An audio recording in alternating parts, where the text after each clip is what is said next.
당부 말씀을 드리겠습니다. 우선 한덕수 권한대행은 국민의힘 경선에 출마하지 않습니다. 그러므로 추가적인 출마설 언급은 국민의힘 경선 흥행은 물론 권한대행으로서의 중요 업무 수행에도 도움이 되지 않으리라고 생각됩니다. 그런데 권성동 원내대표 한 권한대행과 관련해서 지난주에는 또 이렇게 발언을 했더군요. 많은 의원들도 또 그분을 소홀하는 분들이 많이 계셔요. 또 지역 구민들도 그렇고 약간의 리스크는 있을 수는 있지만은 큰 혼란은 없을 것이다 그렇게 생각하고 있습니다. 경쟁력 있는 후보가 우리 당의 경선에 많이 참여를 하는 것은 컨벤션 효과도 높이고 그리고 국민들로부터 많은 관심을 갖게 돼서 뭐 나쁘진 않다, 좋다 이렇게 생각을 하고 있습니다. 박성민 최고위원님, 지금 상대당의 이 지도부 발언, 권성동 원내대표의 발언이 조금씩 달라지고 있었습니다. 뭐 큰 혼란은 없을 것이다. 그리고 나쁠 거 없다. 그러다가 이제 경선에 출마하지 않을 것이다 라고 했는데 뭔가 위기감을 느껴서 발언이 달라졌을까 싶기도 하고 하지만은 앞서 이렇게 지도부가 발언을 하다 보니까 당내에서 50명 넘는 의원들이 한덕수 대행 출마를 또 촉구했다고 하거든요. 이 분위기가 좀 달라질까 싶기도 하고요. 근데 저는 일단 당내에서 의원들이 마음을 모아서 한덕수 대행이 나와야 된다라고 하는 그 움직임은 저는 계속 있을 것 같아요. 그러니까 이 당내 경선이 후보 등록이 마감이 돼도 결국 지금 나오는 얘기는 한덕수 대행도 그렇고 권성동 원내대표도 그렇고 당내 경선에는 참여를 안 한다. 이런 식의 이제 입장 정리는 되고 있지 않습니까? 예. 근데 그렇다고는 하나 한덕수 대행 역시도 본인이 난 대선 출마 안 한다라고 분명하게 밝힌 바가 없고요. 그리고 권성동 원내대표가 선을 그은 부분도 당내 경선에 불과한 것이지 뭐 이른바 나중에 무소속으로 출마하고 보수 진영의 후보와 단일화하는 그런 그림에 대해서는 저는 여전히 여지를 열어두고 있다라고 생각이 들기 네. 때문에 지금 여전히 저는 한덕수 대행의 이 대선 출마 시나리오는 가동되고 있다라는 생각이 들고 이러다 보니까 당내 경선 주자들 입장에서는 반발할 수밖에 없는 거죠.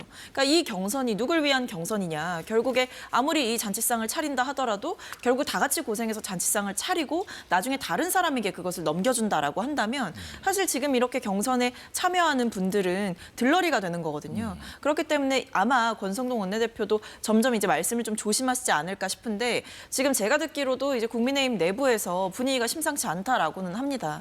이제 한덕수 대행의 출마에 대해서 공개적으로 불쾌감을 표출하는 후보들도 나타나고 있고 네. 그리고 보수가 자꾸 자강할 생각을 해야지 자꾸 이런 식으로 바깥에서 사람을 끌어다 쓰는 이 못된 버릇은 언제 고칠 거냐라는 비판도 이어지고 있기 때문에 저는 지금 상황에서 한덕수 대행 본인은 어떤 출마의 생각이 있다라고 할지라도 일단 그 부분에 대해서 명확하게 국민들 앞에 답을 해야 하는 것이고 그 외에도 국민의힘 내부에서도 자꾸만 어떤 지금 권한대행이 심판 역할을 해야 되는 시점인데 자꾸만 선수로 쓰려고 하는 그리고 심지어는 윤석열 전 대통령의 파면 이후 치러지는 선거에서 윤석열 정부의 2인자로 선거를 이겨보겠다라고 하는 것은 국민 기만이기 때문에 저는 매우 부적절하다고 생각합니다. 이준우 대변인님, 국민의힘을 한번 대변해 주십시오. 무슨 말이냐 하면은 지금 말씀하신 것처럼 이 자꾸 외부 인사를 들여와서 하는 것이 맞느냐 하는 자당의 일부 비판, 또 더불어서 경선에 집중이 안 되게 자꾸 한 대행이 언급되는 것, 이 자체가 모순돼 있다라는 의견, 어떤 의견이십니까?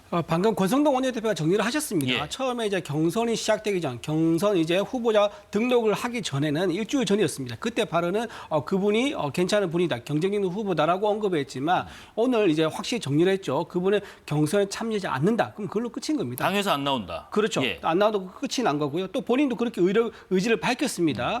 국무회의 때 15명 이상의 장관들이 모인 자리에서 그 자리에서 여기서 나는 마지막 소명을 다 하겠다고 했습니다. 마지막 소명이 뭐겠습니까? 지금 추경 편성도 해야 되고요. 그다음에 관세 전쟁에 대응도 해야 되고 그다음에 산불 피해, 그다음에 땅 꺼짐이라든가 싱크홀 이런 각종 재난에 대한 대응도 해야 되고요. 무엇보다도 대선에 대해서 사건 사고가 없이 안전하게 관리하는 것, 총괄 지휘하는 것 이게 가장 중요한 현재 국무총리이자 대통령 권한대행의 의무입니다. 그렇기 때문에 아마 지금 국무총리이자 권한대행의 한덕수 총리가 선거길을 분명하게 했다. 이렇게 해석을 할 수밖에 없는 상황이다라고 말씀드리고요.